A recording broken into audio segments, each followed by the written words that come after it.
They thought burning the Watchtower was enough to erase her from the map. The fire erupted through the night snow, consuming the last observation point on the mountainside. Command concluded. The sniper was dead. But when dawn broke, the snow stopped falling in a way that felt wrong. From the abandoned ridge, a single dry crack echoed. Then another. Then one more. The entire enemy formation froze. They didn't know she had claimed the slope, and their advance had just officially ended. The wind cut through the observation post like a blade made of ice. Lieutenant Sarah Vance pressed her eye against the scope, scanning the white expanse below. 3 days above the tree line, 3 days of wind that screamed through the wooden support beams, 3 days watching snow bury the valley road meter by meter. The Watchtower stood at 7,800 feet, a skeletal structure of timber and corrugated metal bolted into granite. 4 walls, 1 roof, a stove that burned wet wood and produced more smoke than heat. She'd been alone since Tuesday. The relief team was supposed to arrive Monday. Radio silence suggested they weren't coming. Sarah rubbed frost from the window frame with her gloved thumb. Below, through breaks in the weather, she could make out the eastern approach, a natural corridor between 2 peaks. If the enemy wanted to move armor through this sector, that corridor was the only viable route for 30 kilometers in either direction. Her job was simple: watch the road, report movement, relay coordinates. Not engage. Not survive an assault. Just observe. The kettle on the stove began to rattle. Sarah moved away from the window, pulled it from the heat with a rag, poured water over instant coffee grounds in a tin cup. The liquid turned brown.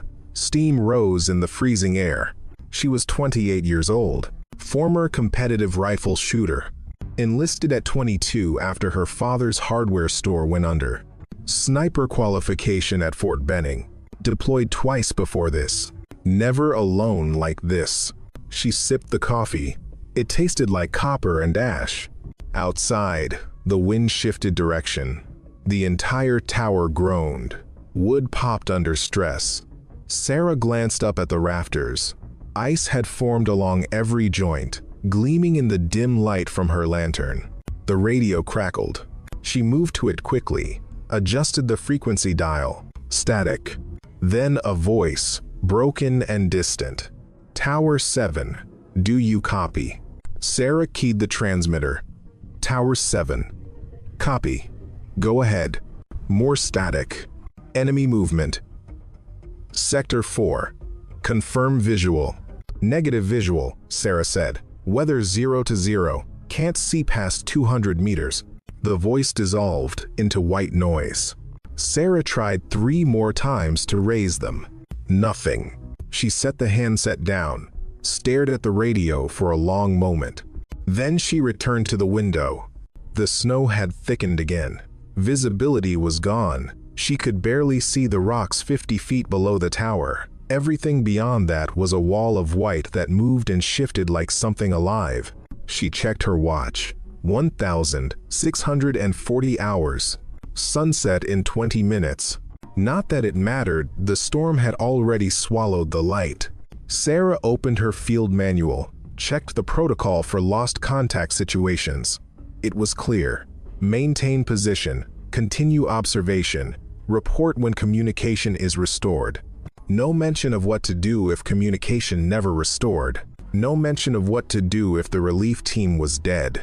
She closed the manual, pulled her rifle closer. A Remington 700, military issue. 308 caliber. She'd fired it 600 times in training, 32 times in combat. She knew the trigger pull weight to the ounce, knew the exact click of the bolt, knew how the barrel heated after sustained fire. She checked the magazine. 5 rounds loaded, 20 more in her pack. Then she returned to the window and waited.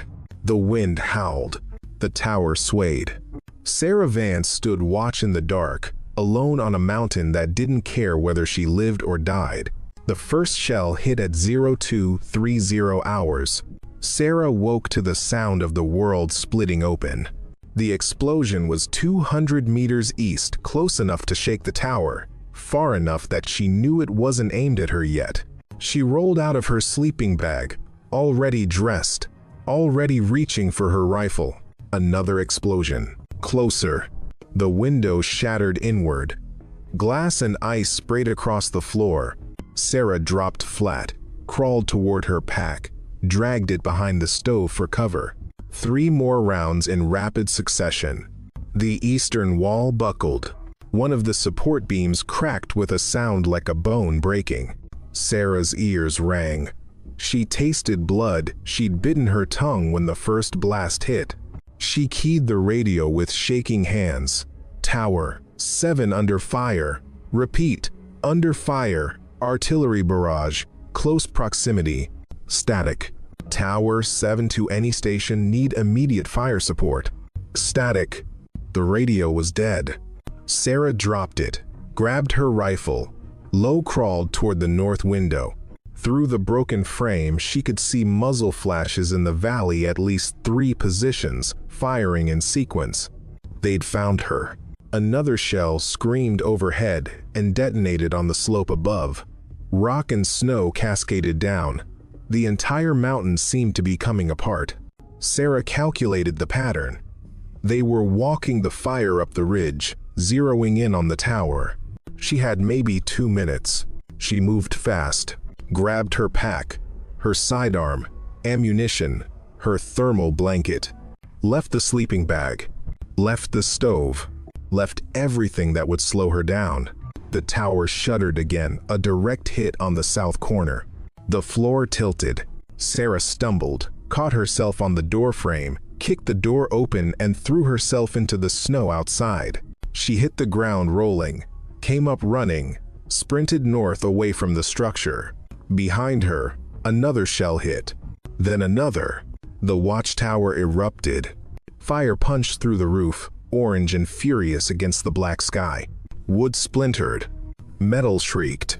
The entire structure folded in on itself like a house of cards, flames consuming what the explosions hadn't already destroyed. Sarah dove behind a boulder 30 meters away, pressed herself into the snow, covered her head as debris rained down.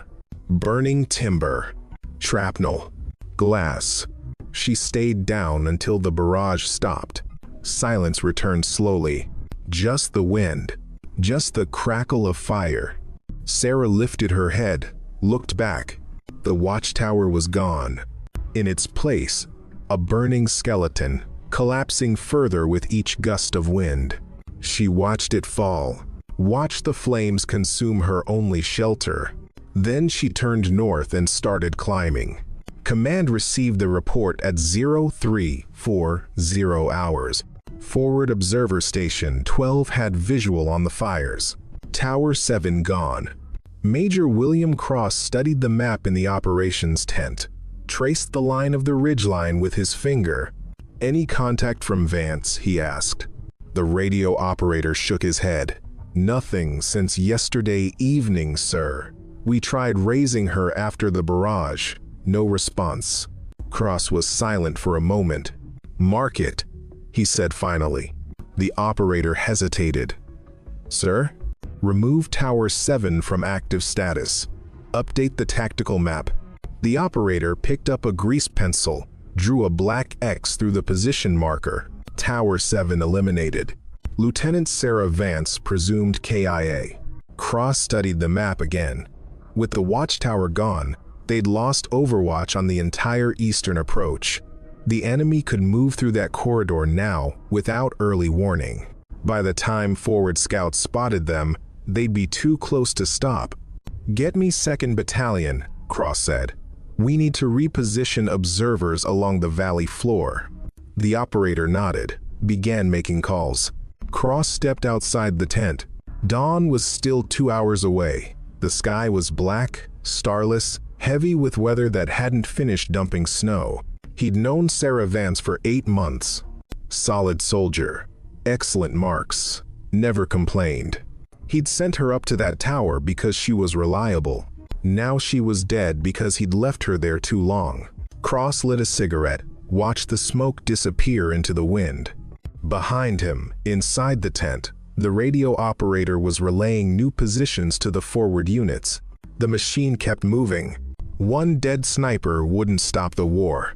Meanwhile, 8 kilometers east, the enemy was celebrating. Captain Victor Brennan stood in the command vehicle, watching the live feed from the observation drone.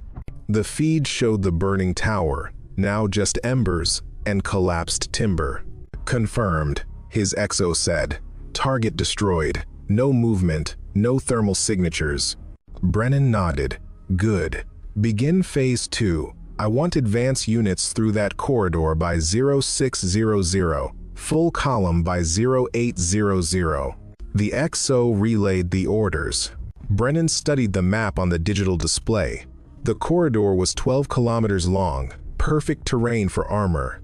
Once they were through, they'd have a straight shot at the supply depot 15 kilometers beyond. The tower had been the only obstacle. Now it was ash. Brennan allowed himself a brief smile. Sometimes war was simple. Sarah climbed for 90 minutes before she stopped. Her legs were numb. Her lungs burned with each breath. The altitude and the cold were trying to kill her as efficiently as the artillery had. She'd moved north along the ridgeline, staying below the peaks where the wind was murderous, above the valley floor where the enemy would be looking. Somewhere around 8,000 feet, she found shelter. A natural depression in the rock face, deep enough to block the wind, shallow enough that she could see out. She crawled inside, dropped her pack, collapsed against the stone. For 5 minutes, she just breathed. In, out, in, out. Her hands were shaking. She forced herself to assess. Inventory check. Rifle intact. Scope intact. Bolt action functioning. Ammunition. 25 rounds. 308 caliber. Sidearm. Beretta M9. 2 magazines. 15 rounds each. Water. 1 canteen half full starting to freeze. Food. 2 protein bars. 1 packet of instant soup. Shelter. Thermal blanket. No tent. No sleeping bag. Medical. Field kit. Bandages. Morphine antiseptic. Radio. Destroyed in the barrage. She was alive, armed, and completely cut off. Sarah pulled the thermal blanket around her shoulders, felt the metallic material crinkle. It would keep her core temperature stable for a few hours, but not through a full night at this altitude. She had to keep moving. But where? Back toward base was suicide. The enemy owned the valley now, and she had no way to know which routes were safe. Staying here meant freezing to death. Going higher meant... Sarah stopped, looked up. Above her, the ridge continued climbing toward a secondary peak. She could see the outline against the sky, even in the dark. Higher ground. Better vantage point. She checked her watch. 0445 hours. Sunrise in 90 minutes. If she could reach the peak before dawn, she'd have line of sight on the entire valley approach. She'd see them coming, and they wouldn't see her. Sarah stood up, tested her legs. They held. She adjusted her pack, checked her rifle, started climbing again. The slope was steep, covered in loose scree and ice. She moved slowly, testing each step before committing her weight. Once she slipped, caught herself on a rock outcropping, hung there for 3 seconds while her boot found purchase. Her shoulder throbbed. She'd bruised it in the escape from the tower. Didn't matter. She kept climbing. 40 minutes later, she reached the ridge. The wind hit her like a physical force. Sarah dropped to one knee, braced herself against it, scanned the terrain. To her east, the valley, still dark, but she could make out the shape of it now. To her south, the remains of the Watchtower, just a faint glow from dying embers. To her north, open ridge, exposed, deadly. She moved east along the crest, found a position behind a cluster of boulders. Natural cover. Wide field of fire.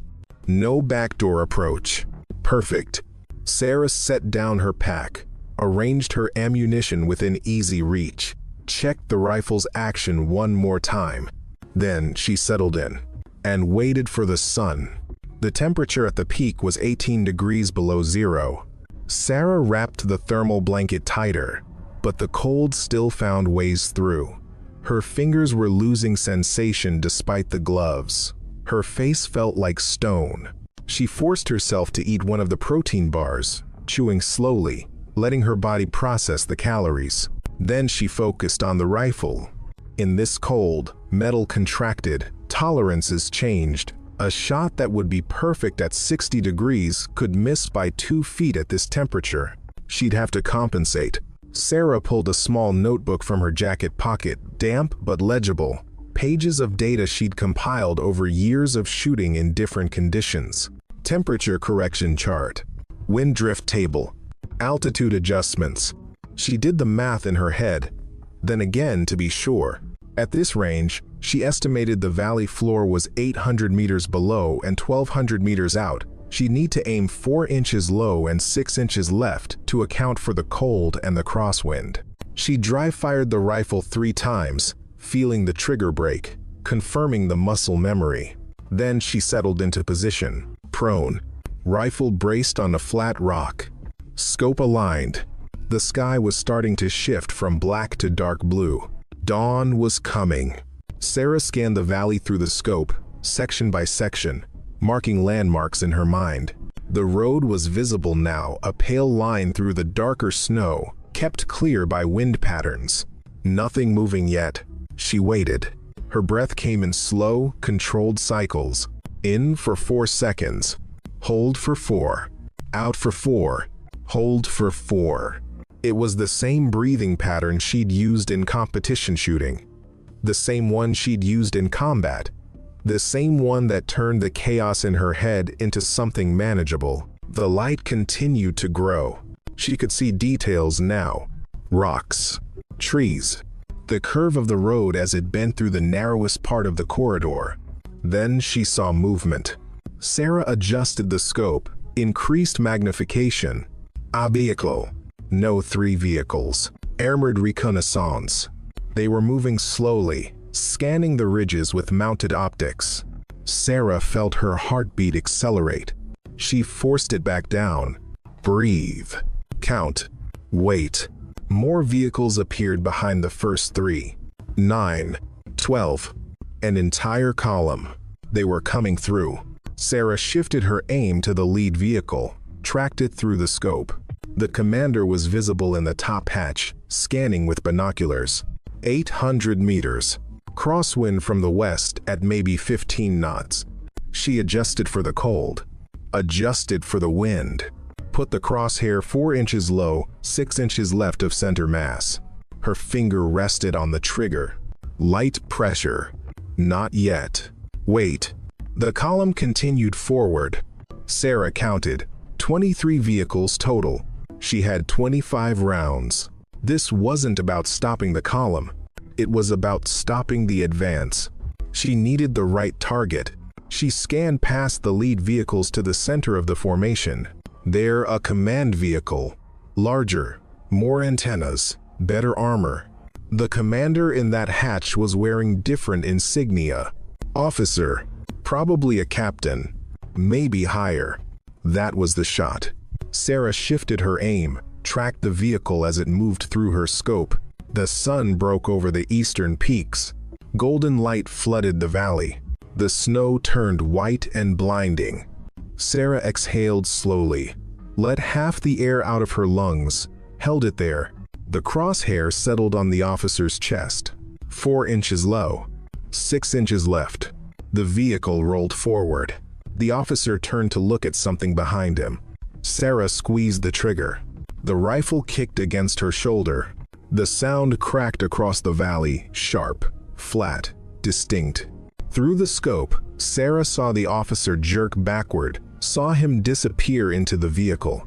She worked the bolt, ejected the spent casing, chambered a new round.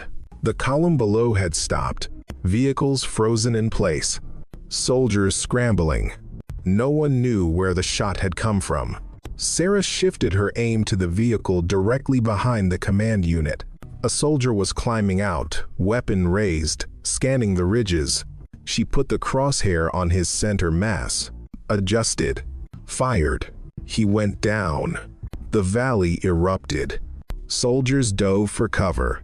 Vehicle-mounted guns swung wildly, searching for a target they couldn't see. Someone fired a burst toward the southern ridge, the wrong direction entirely. Sarah worked the bolt again, took her time, found her next target. A soldier had taken position behind the front wheel of a transport truck, using it for cover. She aimed for the gap between the wheel and the axle. Fired. The bullet passed through the gap, struck the soldier in the side. He collapsed. 3 shots. 3 hits. The column was in chaos now. Officers shouting orders. Soldiers running between vehicles. No one looking up. No one thinking to check the northern ridge. Sarah shifted position slightly, adjusted for a new wind gust, found a cluster of soldiers attempting to set up a heavy machine gun. She fired into the center of the group. One went down. The others scattered. She reloaded, chambered the 5th round from the magazine, reached for a fresh magazine, swapped it in smoothly. 20 rounds left. Below, the column was attempting to retreat. Vehicles trying to turn around in the narrow corridor. One skidded on ice, blocked the road. Others couldn't reverse fast enough. They were trapped. Sarah continued firing. Methodical, calm. Each shot a problem to solve. Distance, wind, temperature, target movement. Solve the equation. Pull the trigger. Watch the result. Adjust. Repeat. By the time she paused, she'd fired 11 rounds. 11 rounds. 9 confirmed hits. The column was pulling back, abandoning vehicles, dragging wounded behind cover. Someone finally got smart. Smoke grenades deployed, white clouds mixing with the snow. Sarah lowered the rifle slightly, let them retreat. She wasn't here to kill everyone. She was here to stop the advance. And the advance had stopped. She worked the bolt one more time, ejected the last spent casing, watched it tumble down the rocks. Then, she picked it up. Brass left behind could give away her position and pocketed it with the others. 14 rounds remaining. She pulled back from the ridge edge, moved 30 meters west to a new position. Standard sniper protocol. Never stay in one location after firing. She settled into the new spot, checked the valley again through the scope. The column had withdrawn completely. The road was empty except for abandoned vehicles and bodies. Sarah lowered the rifle, allowed herself 3 deep breaths. Her hands were steady. Her heartbeat was normal. The cold was starting to bite deeper now. The adrenaline was fading, and her body was remembering it was supposed to be shutting down at this temperature. She pulled the thermal blanket around her shoulders again, ate the second protein bar, drank from the canteen. The water was half frozen. She had to break through a layer of ice to get to it. Then she settled back into position and waited. Because they'd be back. They always came back. The second attempt came at 0730 hours. This time, they were smarter. Infantry moving on foot, using the terrain for cover, advancing in small teams. Sarah watched them through the scope, counted 6 teams, 4 soldiers each, 24 targets. They were still underestimating her. They thought she was a forward observer calling in fire support. They didn't understand she was alone. 1 rifle, 1 shooter, no backup. Sarah let them advance into the corridor. She needed them clustered, needed them committed. When the lead team reached the first abandoned vehicle, she fired. The point man dropped. The others dove for cover. Sarah shifted aim, fired again before they could orient. Another hit. Now they knew her position. Muzzle flashes in the snow were impossible to hide in full daylight. Return fire started immediately. Bullets snapped overhead, struck the rocks around her position. She'd expected this. Sarah rolled left, moved 10 meters, settled into a new firing position behind a different boulder. The incoming fire was still hitting her old location. She smiled grimly, found a target in her scope, fired. The teams were pinned now, caught between the abandoned vehicles and her position on the ridge. They couldn't advance, couldn't retreat without exposing themselves. She fired again. Missed. The cold was affecting her more now. Her calculations were off. Adjusted. Fired. One of the teams tried to flank west, using a rocky outcropping for cover. Sarah tracked them, waited until they committed to the movement, fired 3 times in rapid succession. 2 hits. The flanking attempt collapsed. The remaining soldiers retreated, dragging their wounded. Sarah let them go. She was down to 9 rounds now. Needed to conserve. She relocated again, moved further along the ridge, found a position that gave her a different angle on the valley. Then she waited. The sun climbed higher. The temperature rose to 10 below zero. Her fingers were losing fine motor control despite her attempts to keep them moving. She flexed them repeatedly, squeezed them into fists, forced blood back into the extremities. At 0845, they tried again. This time with armor support. 3 vehicles, turrets rotating, searching the ridgeline. Infantry following behind. Sarah watched them come. She couldn't penetrate the armor with her rifle, but she could penetrate flesh. She waited until the infantry was exposed, fired into the formation. 1 hit. The infantry scattered. The armored vehicles opened fire with their mounted guns. Heavy rounds tore into the ridge. Rock exploded around her. Sarah pressed herself flat, covered her head, waited for the barrage to pass. When it stopped, she was already moving. 40 meters east. New position. The vehicles were still firing at where she'd been. She found her rifle where she'd left it, settled in, aimed at the infantry that had taken cover behind the lead vehicle. Fired. Missed. The cold was making her clumsy. She forced herself to breathe, to think, to calculate properly. Fired again. The infantry pulled back. The armored vehicles advanced alone, trying to close the distance. Sarah shifted targets, aimed at the observation slits on the lead vehicle. Fired. The bullet sparked off the armor. No penetration, but the vehicle stopped. No one wanted to drive into fire they couldn't return effectively. The column stalled again. Sarah could see officers in the rear, arguing, gesturing toward the ridge. She put her crosshair on the most animated one. Fired. He went down. The argument ended. The column retreated. Sarah lowered the rifle, checked her remaining ammunition. 4 rounds. 4 rounds left to hold a mountain. At 0920 hours, Major Cross received a report that changed everything. Sir, enemy column in Sector 4 has halted. Cross looked up from the map. Halted? Why? The intelligence officer checked his notes. They're reporting sniper fire from the northern ridge. Multiple casualties. 3 failed advance attempts. Cross felt something cold settle in his chest. Northern ridge. That's... He traced the line on the map with his finger, above where Tower 7 had been. Get me confirmation, he said quietly. I need to know who's firing those shots. The intelligence officer nodded, began making calls. Cross stared at the map. Tower 7 was marked with a black X. Lieutenant Sarah Vance presumed Kia. But if someone was firing from that ridge, he pulled the grease pencil from his pocket, hesitated. Then he drew a small question mark next to the X. Maybe. In the valley, Captain Brennan was not having a good morning. His advance had been stopped cold by a single shooter. His casualties were mounting. His timetable was destroyed. He'd lost an entire morning to one person with 1 rifle.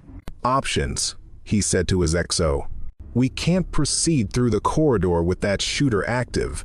We've tried infantry. We've tried armor support. Nothing's working. Artillery? We'd have to pull back and zero in on the ridge.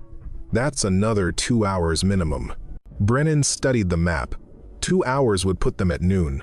By then, The enemy would have reinforced the depot. The entire operation would be compromised. Air support? He asked. Negative. Weather's closed in again. No visibility for strikes. Brennan was silent. One shooter, holding an entire column. Who the hell is up there? He asked. His XO shook his head. We destroyed Tower 7 last night. Confirmed kill on the observer. Then, who's shooting at us? No one had an answer. Brennan made a decision. Pull back. Full withdrawal. We'll find another route. The XO stared. Sir, this is the only viable corridor for... I know what it is, Brennan snapped. But I'm not losing half a company to one ghost with a rifle. Pull back. Now. The order went out.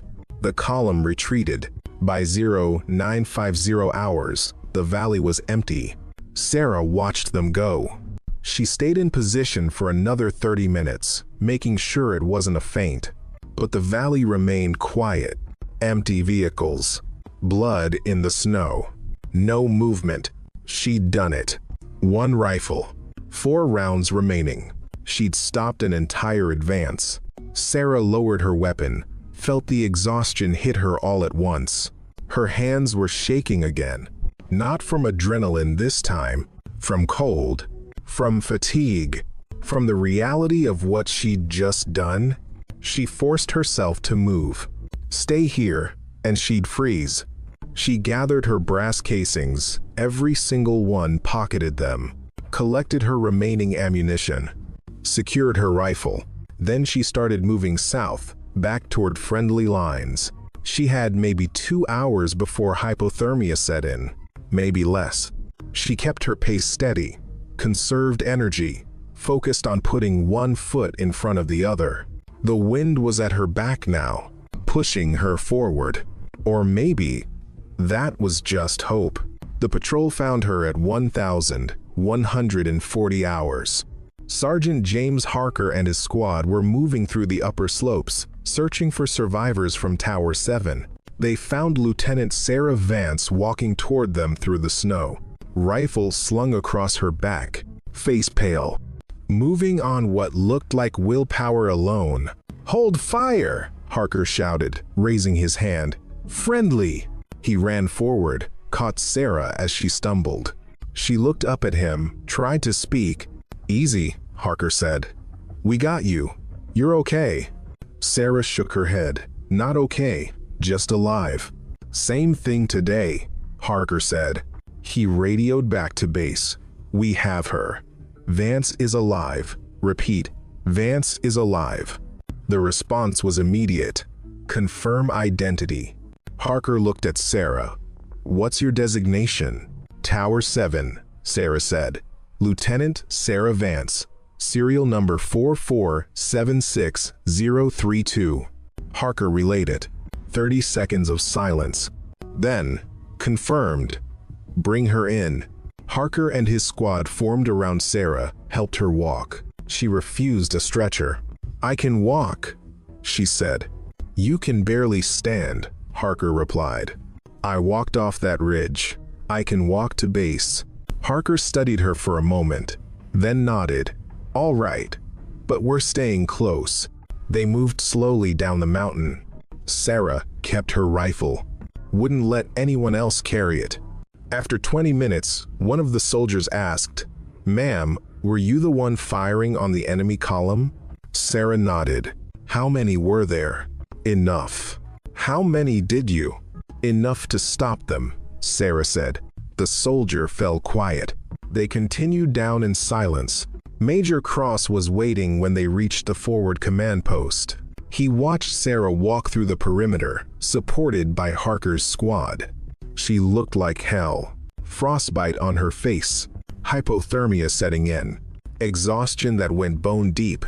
But she was walking. And she was carrying her rifle. Cross stepped forward. "Vance." Sarah stopped, tried to salute. Cross waved it off. "Skip it. Get to medical." "Sir, need to report." "You can report after you're warm and functional. Medical, now." Sarah nodded, let herself be led toward the medical tent. Cross watched her go. Then he turned to his intelligence officer. "Get me the full report on what happened in that valley." "Already compiled, sir. 17 confirmed enemy casualties, 23 abandoned vehicles, full column retreat. The corridor is clear." Cross absorbed that. "One shooter? One shooter." Cross was silent for a moment. Then he returned to the operations tent, picked up the grease pencil, and erased the black X from Tower 7's position.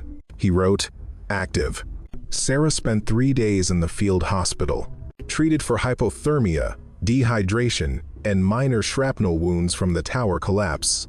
She refused painkillers stronger than ibuprofen, wanted to stay clear-headed. On the second day, Command sent an officer to debrief her. She walked him through the entire sequence. The barrage, the escape, the climb, the shots. He took notes, asked clarifying questions, verified details against drone footage and radio intercepts. When she was finished, he closed his notebook. "That was extraordinary work, Lieutenant." Sarah shook her head. "It was survival. It was both." He left. On the third day, Major Cross visited. He pulled up a chair next to her cot, sat down heavily. "How are you feeling?" "Functional, sir." Cross studied her. "You don't have to go back up there. I can reassign you." "Where's my rifle?" "Armory. It's safe." "Then I'm ready whenever you need me."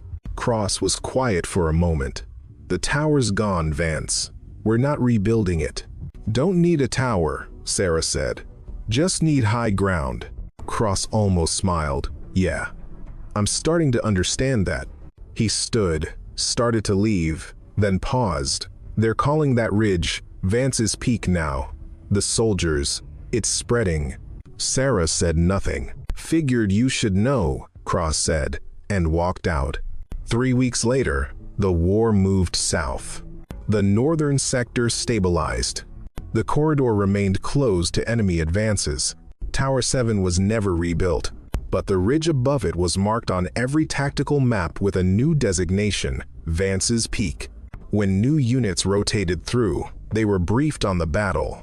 They were shown the position. They were told what one soldier with one rifle had accomplished.